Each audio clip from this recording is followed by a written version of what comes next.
திராவிட முன்னேற்ற கழகம் மீண்டும் ஆட்சிக்கு வந்தால் அந்த கணத்திலேயே மயானமாகிவிடும்.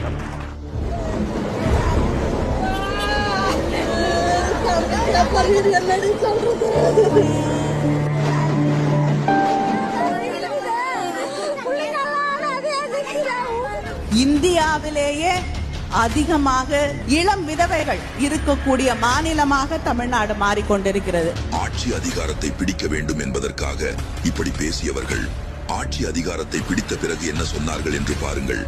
டாஸ்மாக் ஒயின் ஷாப் மூடணுமா? 2016 கலைஞர் வாக்குறுதி கொடுத்தாரு, திமுக ஆட்சிக்கு வந்ததுன்னா எல்லா ஒயின் ஷாப்பையும் மூடிடுறோம், டாஸ்மாக் எல்லாம் மூடிடுறோம்னு வாக்குறுதி கொடுத்தாரு. ஞாபகம் இருக்கா? ஓட்டு போட்டீங்களா? ஓட்டு போட்டீங்களா? ஆட்சி அதிகாரத்தில் இருக்கும் மமதையில் கேள்வி கேட்ட மக்களை ஆணவத்துடன் மிரட்டும் இந்த கையாலாகாத திமுக